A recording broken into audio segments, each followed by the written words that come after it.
사랑하는 성도님들, 충격적인 질문 하나 하겠습니다. 여러분은 무엇을 위해 살고 계십니까? 집입니까? 차입니까? 돈입니까? 성공입니까? 명예입니까? 솔직히 대답해 보십시오. 2025년 한국 기독교 사회연구소의 조사 결과입니다. 한국 개신교인의 78%가 세상 것에 집착하며 산다고 고백했습니다. 82%가 돈과 물질을 하나님보다 더 사랑한다고 인정했습니다. 65%가 세상 성공이 신앙보다 더 중요하다고 답했습니다. 여러분, 이것이 문제입니다. 우리는 교회에 다니지만 세상을 더 사랑합니다. 우리는 하나님을 믿지만 돈을 더 의지합니다. 우리는 천국을 소망한다고 하지만 이 땅의 것에 집착합니다. 사도 바울이 고린도전서 7장 31절에 경고했습니다. 이 세상의 형편을 쓰는 자들은 다 쓰지 못하는 것 같이 하라. 이 세상의 형편은 지나가는 것임이라. 다 쓰지 못하는 것 같이 하라고 했습니다. 지나가는 것이라고 했습니다. 이것이 핵심입니다. 세상 것은 사용하되 집착하지 말라는 것입니다. 소유하되 붙잡지 말라는 것입니다. 누리되 의지하지 말라는 것입니다. 그런데 왜 많은 성도님들이 이것을 하지 못합니까? 왜 여전히 세상 것에 매여 있습니까? 왜 여전히 물질에 집착합니까? 오늘 저는 여러분께 세상을 대하는 자세에 대한 7가지 진실을 말씀드리겠습니다. 불편한 진실입니다. 삶을 바꾸는 진실입니다. 자유를 주는 진실입니다. 특히 7번째를 모르면 여러분은 평생 세상의 노예로 살게 될 것입니다. 저는 지난달에 55세 장로님을 만났습니다. 30년 동안 신앙생활을 하신 분이었습니다. 장로로 15년을 섬기셨습니다. 성공한 사업가였습니다. 큰 집에 살았습니다. 비싼 차를 몰았습니다. 은행 잔고도 많았습니다. 그런데 장로님이 암 진단을 받으셨습니다. 말기암이었습니다. 6개월 시한부였습니다. 장로님이 저를 찾아오셨습니다. 눈물을 흘리며 말씀하셨습니다. 목사님, 저는 30년 동안 잘못 살았습니다. 저는 하나님보다 돈을 더 사랑했습니다. 저는 교회보다 사업을 더 중요하게 여겼습니다. 저는 영혼보다 물질을 더 추구했습니다. 집을 사기 위해 주일에도 일했습니다. 차를 바꾸기 위해 11조를 줄였습니다. 돈을 벌기 위해 예배를 빠졌습니다. 저는 성공했습니다. 돈도 많이 벌었습니다. 큰 집도 샀습니다. 비싼 차도 샀습니다. 그런데 지금 죽음 앞에 서니 아무 의미가 없습니다. 이 모든 것을 가져갈 수 없습니다. 이 모든 것이 허무합니다. 저는 30년을 헛되이 살았습니다. 여러분, 이것이 오늘날 한국 교회의 현실입니다. 30년을 신앙생활해도 세상 것에 집착합니다. 장로로 15년을 섬겨도 돈을 더 사랑합니다. 죽음 앞에 서서야 비로소 자신이 잘못 살았다는 것을 깨닫습니다. 오늘 이 영상을 클릭한 것은 우연이 아닙니다. 하나님께서 여러분에게 올바른 가치관을 주시려고 이 자리로 인도하신 것입니다. 지금부터 집중하십시오. 메모하십시오. 이것은 여러분의 인생을 완전히 바꿀 것입니다. 그리고 댓글에 주님 세상 것에서 자유하게 하소서라고 고백하십시오. 마태복음 6장 19절에서 21절입니다. 너희를 위하여 보물을 땅에 쌓아두지 말라. 거기는 좀이나 동록이 해하며 도둑이 구멍을 뚫고 도둑질하느니라. 오직 너희를 위하여 보물을 하늘에 쌓아 두라. 거기는 좀이나 동록이 해하지 못하며 도둑이 구멍을 뚫지도 못하고 도둑질도 못하느니라. 내 보물 있는 그곳에 내 마음도 있느니라. 땅에 쌓지 말라고 했습니다. 하늘에 쌓으라고 했습니다. 보물 있는 곳에 마음도 있다고 했습니다. 여러분의 보물은 어디에 있습니까? 여러분의 마음은 어디에 있습니까? 저는 10년 전에 40세 집사님을 만났습니다. 대기업 부장이었습니다. 연봉이 1억 5천만 원이었습니다. 강남에 아파트가 있었습니다. 외제차를 몰았습니다. 세상이 부러워하는 삶이었습니다. 그런데 집사님이 행복하지 않았습니다. 더 큰 아파트를 원했습니다. 더 비싼 차를 원했습니다. 더 많은 돈을 원했습니다. 끝이 없었습니다. 만족이 없었습니다. 평안이 없었습니다. 그러다가 어느 날 고린도전서 7장 31절을 읽었습니다. 이 세상의 형편을 쓰는 자들은 다 쓰지 못하는 것 같이 하라. 이 세상의 형편은 지나가는 것임이라. 그 순간 깨달았습니다. 내가 추구하는 모든 것이 지나가는 것이라는 것을 깨달았습니다. 내가 집착하는 모든 것이 허무한 것이라는 것을 깨달았습니다. 집사님이 변하기 시작했습니다. 강남 아파트를 팔고 작은 집으로 이사했습니다. 외제차를 팔고 중고차를 샀습니다. 절약한 돈으로 선교 후원을 시작했습니다. 가난한 사람들을 돕기 시작했습니다. 2년이 지났습니다. 집사님이 제게 말했습니다. 목사님, 이제 알겠습니다. 작은 집에 사는데 더 행복합니다. 중고차를 모는데 더 평안합니다. 덜 가졌는데 더 풍요롭습니다. 왜냐하면 하늘에 보물을 쌓고 있기 때문입니다. 여러분, 이것이 진리입니다.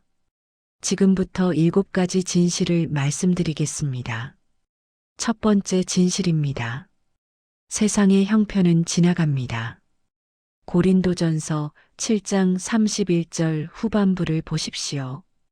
이 세상의 형편은 지나가는 것임이라. 지나간다고 했습니다. 현재 진행형입니다. 지금도 지나가고 있습니다. 요한일서 2장 17절입니다. 이 세상도 그 정욕도 지나가되 오직 하나님의 뜻을 행하는 자는 영원히 거하느니라. 세상도 정욕도 지나간다고 했습니다. 하지만 하나님의 뜻을 행하는 자는 영원히 거한다고 했습니다. 지난주에 78세 권사님이 돌아가셨습니다. 평생 부자로 사셨습니다. 큰 집이 3채였습니다. 은행 잔고가 30억 원이었습니다. 명품 가방이 100개가 넘었습니다. 그런데 암으로 돌아가셨습니다. 장례식장에서 자녀들이 싸웠습니다. 재산 분쟁이었습니다. 집을 누가 가질 것인가? 돈을 어떻게 나눌 것인가? 권사님이 평생 모은 모든 것이 자녀들의 싸움거리가 되었습니다. 그 모습을 보며 제 마음이 아팠습니다. 권사님은 가져가지 못했습니다. 3채의 집도 가져가지 못했습니다. 30억 원도 가져가지 못했습니다. 100개의 명품 가방도 가져가지 못했습니다. 모두 이 땅에 남았습니다. 모두 지나갔습니다. 디모데전서 6장 7절입니다. 우리가 세상에 아무것도 가지고 온 것이 없음에 또한 아무것도 가지고 가지 못하리니 아무것도 가지고 가지 못한다고 했습니다. 욥기 1장 21절입니다. 이르되 내가 모태에서 알몸으로 나왔사온즉 또한 알몸이 그리로 돌아가올지라 주신 이도 여호와시여 거두신 이도 여호와시오니 여호와의 이름이 찬송을 받으실지니이다. 알몸으로 왔고 알몸으로 간다고 했습니다. 여러분, 우리는 아무것도 가져가지 못합니다. 집도, 차도, 돈도, 명예도 가져가지 못합니다. 모두 이 땅에 남습니다. 모두 지나갑니다. 그런데 왜 우리는 이것들에 집착합니까? 왜 우리는 이것들을 위해 삽니까? 두 번째 진실입니다. 세상 것은 사용하되 집착하지 말아야 합니다. 고린도전서 7장 31절을 다시 보십시오. 이 세상의 형편을 쓰는 자들은 다 쓰지 못하는 것 같이 하라. 쓰지 못하는 것 같이 하라고 했습니다. 사용하지 말라는 것이 아닙니다. 집착하지 말라는 것입니다. 소유하되 붙잡지 말라는 것입니다. 누리되 의지하지 말라는 것입니다. 이것이 균형입니다. 작년에 52세 집사님이 상담을 왔습니다. 집사님은 극단적이었습니다. 세상 것은 모두 악하다고 생각했습니다. 그래서 아무것도 소유하지 않으려고 했습니다. 집도 사지 않았습니다. 차도 사지 않았습니다. 저축도 하지 않았습니다. 보험도 들지 않았습니다. 왜냐하면 세상 것에 집착하지 않으려고 했기 때문입니다. 그런데 문제가 생겼습니다. 가족이 힘들어했습니다. 아내가 불평했습니다. 자녀들이 원망했습니다. 왜 우리만 이렇게 가난하게 살아야 하나요? 다른 집은 다 집도 있고 차도 있는데요. 집사님이 혼란스러웠습니다. 그래서 제가 집사님께 고린도전서 7장 31절을 설명했습니다. 쓰는 자들은 다 쓰지 못하는 것 같이 하라. 쓰지 말라고 하지 않았습니다. 쓰되 집착하지 말라고 했습니다. 집을 사도 됩니다. 하지만 집에 집착하지 마십시오. 차를 사도 됩니다. 하지만 차에 집착하지 마십시오. 저축을 해도 됩니다. 하지만 돈에 집착하지 마십시오. 필요한 것은 소유하되 의지하지 마십시오. 집사님이 이해했습니다. 균형을 찾았습니다. 이제는 필요한 것은 소유하지만 집착하지 않습니다. 가족도 행복해졌습니다. 여러분은 어떻습니까? 극단적으로 아무것도 소유하지 않으려고 합니까? 아니면 극단적으로 너무 많이 소유하려고 합니까? 균형이 필요합니다. 사용하되 집착하지 마십시오. 세 번째 진실입니다. 영원한 것에 투자해야 합니다. 마태복음 6장 20절을 다시 보십시오. 오직 너희를 위하여 보물을 하늘에 쌓아두라. 하늘에 쌓으라고 했습니다. 어떻게 하늘에 쌓습니까? 영원한 것에 투자하는 것입니다. 영혼에 투자하는 것입니다. 하나님 나라에 투자하는 것입니다. 2달 전에 63세 장로님을 만났습니다. 은퇴한 의사였습니다. 평생 돈을 많이 벌었습니다. 그런데 은퇴하면서 결단했습니다. 남은 인생을 하나님을 위해 살기로 결단했습니다. 자신의 모든 재산 중 절반을 선교에 헌금했습니다. 10억 원이었습니다. 그 돈으로 아프리카에 병원을 지었습니다. 또 절반 중에서 5억 원을 신학교 장학금으로 헌금했습니다. 가난한 신학생들을 돕기로 했습니다.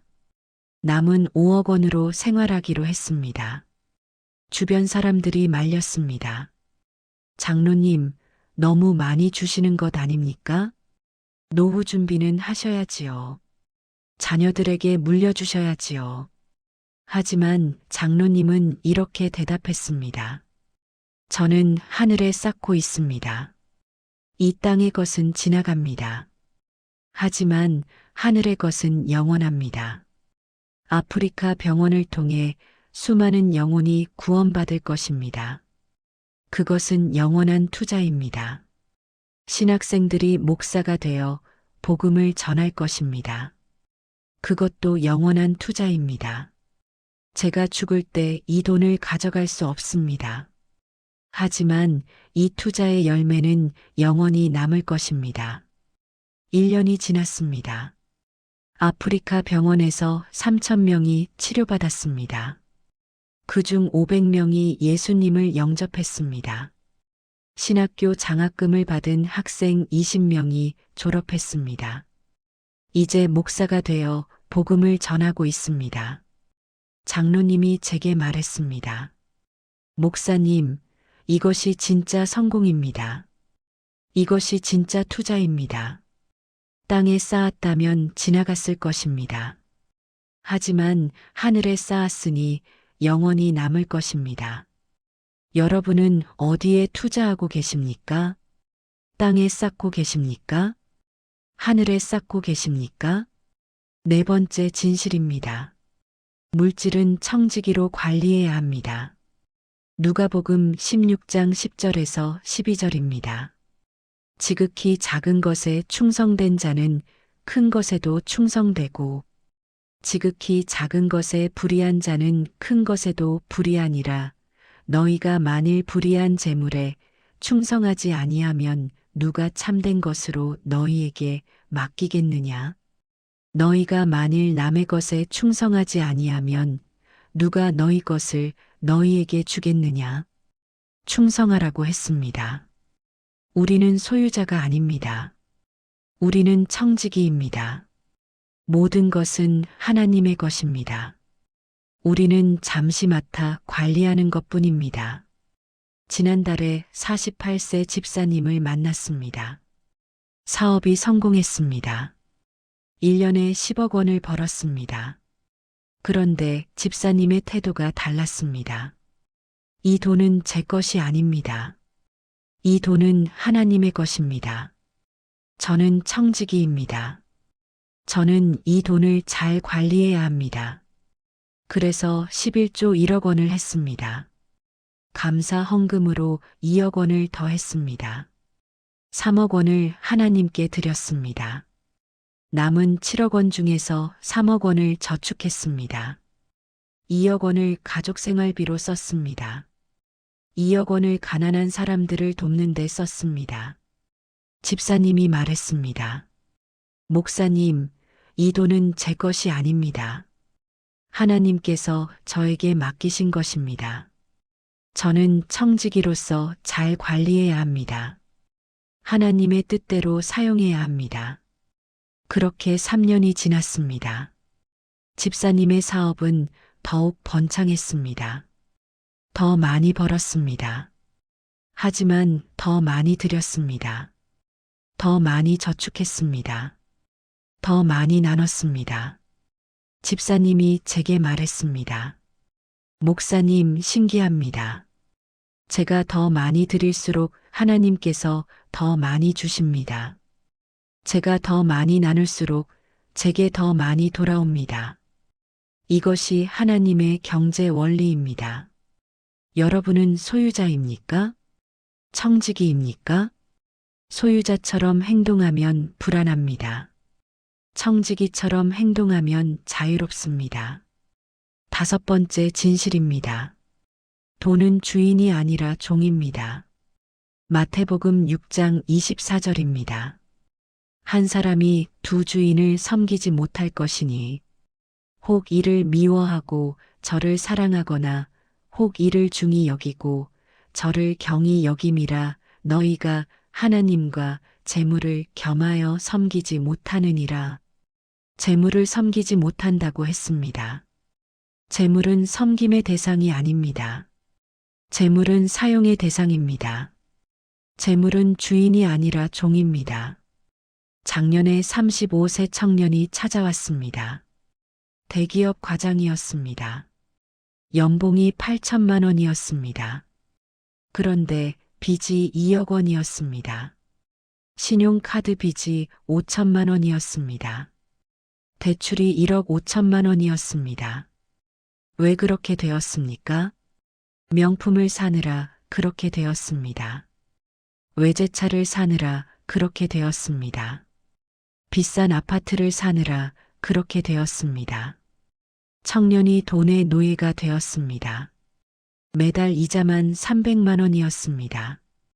급여의 절반이 이자로 나갔습니다. 청년이 제게 말했습니다. 목사님, 저는 돈의 노예입니다. 돈 때문에 잠을 못 잡니다. 돈 때문에 교회도 못 나갑니다. 돈 때문에 주일에도 일합니다. 어떻게 해야 합니까? 제가 청년에게 말했습니다.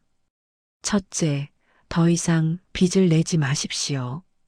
신용카드를 모두 잘라버리십시오. 둘째, 명품을 모두 파십시오. 필요 없는 것은 다 파십시오. 셋째, 외제차를 팔고 중고차를 사십시오. 넷째, 11조를 하십시오. 하나님을 첫 번째로 두십시오. 다섯째, 절약하십시오. 매달 빚을 갚으십시오. 청년이 결단했습니다. 그날부터 시작했습니다. 신용카드를 모두 잘랐습니다. 명품 가방을 모두 팔았습니다. 외제차를 팔았습니다. 11조를 시작했습니다. 철저히 절약했습니다. 2년이 지났습니다. 청년이 빚을 모두 갚았습니다. 2억 원을 모두 갚았습니다. 이제는 저축을 하고 있습니다. 청년이 제게 말했습니다. 목사님, 이제 알겠습니다. 돈은 주인이 아니라 종입니다. 제가 돈의 주인입니다. 돈이 제 주인이 아닙니다. 이제 저는 자유롭습니다. 여러분은 어떻습니까? 돈의 주인입니까? 돈의 종입니까? 잠깐 멈추겠습니다. 여기서 중요한 질문을 드려야겠습니다. 지금까지 5가지를 말씀드렸습니다. 세상의 형편은 지나갑니다. 세상 것은 사용하되 집착하지 말아야 합니다. 영원한 것에 투자해야 합니다. 물질은 청지기로 관리해야 합니다. 돈은 주인이 아니라 종입니다. 그런데 이제 질문하겠습니다. 여러분은 정말 이렇게 살고 계십니까? 정말 세상 것에 집착하지 않습니까? 정말 하늘의 보물을 쌓고 계십니까? 솔직히 대답해 보십시오. 많은 분들이 이렇게 생각합니다. 이렇게 살면 가난해지지 않을까? 이렇게 살면 손해보지 않을까? 이렇게 살면 바보 되는 거 아닐까? 아닙니다. 그것은 세상의 논리입니다. 하나님의 논리는 다릅니다. 잠언 3장 9절에서 10절입니다. 내 재물과 내 소산물의 처음 익은 열매로 여호와를 공경하라 그리하면 내 창고가 가득히 차고 내 포도즙 틀에 새 포도즙이 넘치리라. 여호와를 공경하라고 했습니다. 그리하면 창고가 가득 찬다고 했습니다. 말라기 3장 10절입니다. 너희의 온전한 11조를 창고에 들여 나의 집에 양식이 있게 하고 그것으로 나를 시험하여 내가 하늘 문을 열고 너희에게 복을 쌓을 곳이 없도록 붙지 아니하나 보라. 만군의 여호와의 말이니라. 11조를 드리라고 했습니다. 그리하면 하늘 문을 열고 복을 부으신다고 했습니다. 누가복음 6장 38절입니다. 주라 그리하면 너희에게 줄 것이니 곧 후이 되어 누르고 흔들어 넘치도록 하여 너희에게 안겨주리라. 너희가 헤아리는 그 헤아림으로 너희도 헤아림을 도로 받을 것이니라. 주라고 했습니다. 그리하면 넘치도록 받는다고 했습니다. 여러분, 하나님의 경제는 세상의 경제와 다릅니다. 세상은 움켜쥐라고 합니다. 하나님은 나누라고 하십니다. 세상은 쌓으라고 합니다. 하나님은 드리라고 하십니다. 세상은 아끼라고 합니다. 하나님은 주라고 하십니다. 누구의 말을 따르시겠습니까? 6번째 진실입니다. 영혼의 관점으로 살아야 합니다. 고린도후서 4장 18절입니다. 우리가 주목하는 것은 보이는 것이 아니요 보이지 않는 것이니 보이는 것은 잠깐이요 보이지 않는 것은 영원함이라. 보이는 것은 잠깐이라고 했습니다. 보이지 않는 것은 영원하다고 했습니다. 우리는 영원을 주목해야 합니다. 지난주에 70세 권사님을 만났습니다. 40년 동안 신앙생활을 하셨습니다. 그런데 늘 이 땅의 것만 추구하셨습니다. 더 큰 집을 원하셨습니다. 더 많은 돈을 원하셨습니다. 더 좋은 차를 원하셨습니다. 그러다가 심장병으로 쓰러지셨습니다. 중환자실에 입원하셨습니다. 의사는 50% 확률이라고 했습니다. 그때 권사님이 깨달았습니다. 내가 평생 추구한 것이 무의미하다는 것을 깨달았습니다. 큰 집도 이제 의미가 없었습니다. 많은 돈도 이제 의미가 없었습니다. 좋은 차도 이제 의미가 없었습니다. 모두 잠깐이었습니다. 모두 지나가는 것이었습니다. 권사님이 기적적으로 살아나셨습니다. 그 후로 완전히 변하셨습니다. 이제는 영원한 것을 추구하십니다. 큰 집에 대한 욕심을 버렸습니다. 많은 돈에 대한 집착을 버렸습니다. 좋은 차에 대한 욕망을 버렸습니다. 대신 하늘에 보물을 쌓기 시작했습니다. 선교에 헌금했습니다. 가난한 사람들을 도왔습니다. 하나님 나라를 위해 살기 시작했습니다. 권사님이 제게 말했습니다. 목사님, 이제 알겠습니다. 보이는 것은 잠깐입니다. 보이지 않는 것이 영원합니다. 저는 40년 동안 잠깐인 것을 추구했습니다. 이제는 영원한 것을 추구합니다. 여러분은 무엇을 주목하고 계십니까? 보이는 것입니까? 보이지 않는 것입니까? 잠깐인 것입니까? 영원한 것입니까?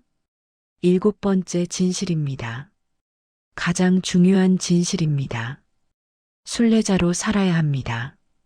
히브리서 11장 13절에서 16절입니다. 이 사람들은 다 믿음을 따라 죽었으며 약속을 받지 못하였으되 그것들을 멀리서 보고 환영하며 또 땅에서는 외국인과 나그네임을 증언하였으니 그들이 이같이 말하는 것은 자기들이 본향 찾는 자임을 나타냄이라. 그들이 나온 바 본향을 생각하였더라면 돌아갈 기회가 있었으려니와 그들이 이제는 더 나은 본향을 사모하니 곧 하늘에 있는 것이라. 그러므로 하나님이 그들의 하나님이라 일컬음 받으심을 부끄러워하지 아니하시고 그들을 위하여 한 성을 예비하셨느니라. 외국인과 나그네라고 했습니다. 본향을 찾는 자라고 했습니다. 더 나은 본향을 사모한다고 했습니다. 우리는 이 땅의 시민이 아닙니다. 우리는 천국의 시민입니다. 우리는 이 땅에서 잠시 사는 나그네입니다. 우리는 천국을 향해 가는 순례자입니다. 2달 전에 50세 집사님이 간증했습니다. 15년 전에 깨달았다고 했습니다.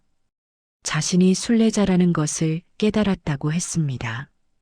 그 후로 삶이 완전히 바뀌었다고 했습니다. 집을 살 때도 순례자의 관점으로 샀습니다. 너무 크지 않은 집을 샀습니다. 왜냐하면 잠시 머물 곳이기 때문입니다. 차를 살 때도 순례자의 관점으로 샀습니다. 너무 비싸지 않은 차를 샀습니다. 왜냐하면 잠시 사용할 도구이기 때문입니다. 돈을 쓸 때도 순례자의 관점으로 썼습니다. 필요한 것만 샀습니다. 나머지는 하나님 나라를 위해 썼습니다. 왜냐하면 이것이 진짜 투자이기 때문입니다. 15년이 지났습니다. 집사님은 여전히 작은 집에 삽니다. 여전히 중고차를 몹니다. 여전히 검소하게 삽니다. 하지만 집사님은 행복합니다. 평안합니다. 하지 마십시오. 세상 것은 지나갑니다. 영원한 것에 투자하십시오. 영원한 것은 남습니다. 오늘 결단하십시오. 오늘 변화하십시오. 내일이 아닙니다. 지금입니다. 함께 기도하겠습니다. 눈을 감으셔도 좋고 소리내어 따라하셔도 좋습니다. 한 문장씩 천천히 따라하십시오. 하나님 아버지 감사합니다. 이 말씀을 주셔서 감사합니다. 저는 고백합니다. 저는 세상 것에 집착했습니다. 용서하여 주십시오. 돈을 하나님보다 더 사랑했습니다. 용서하여 주십시오. 물질을 영혼보다 더 추구했습니다. 용서하여 주십시오. 이 땅의 것을 천국보다 더 원했습니다. 용서하여 주십시오. 이제 결단합니다. 세상 것에 집착하지 않겠습니다. 사용하되 붙잡지 않겠습니다. 영원한 것에 투자하겠습니다. 하늘의 보물을 쌓겠습니다. 청지기로 살겠습니다. 순례자로 살겠습니다. 영원의 관점으로 살겠습니다. 주님, 저를 자유하게 하소서. 세상 것으로부터 자유하게 하소서. 예수님의 이름으로 기도합니다. 아멘. 이 기도를 따라하셨다면 이제 선포하십시오. 나는 세상 것에 집착하지 않습니다. 나는 영원한 것을 추구합니다. 나는 하늘의 보물을 쌓습니다. 나는 청지기입니다. 나는 순례자입니다. 나는 자유롭습니다. 이 선포가 여러분의 고백이 되었습니다. 이 기도가 진심이라면 댓글에 아멘을 남겨주십시오. 이 영상이 필요한 분께 공유해 주십시오. 구독 버튼을 누르시고 알림 설정을 해 주십시오. 사랑하는 성도님들, 세상 것은 지나갑니다. 영원한 것만 남습니다. 지혜롭게 사십시오. 순례자로 사십시오. 영원의 관점으로 사십시오. 승리하십시오. 하나님의 은혜가 여러분과 함께 하시기를 축복합니다.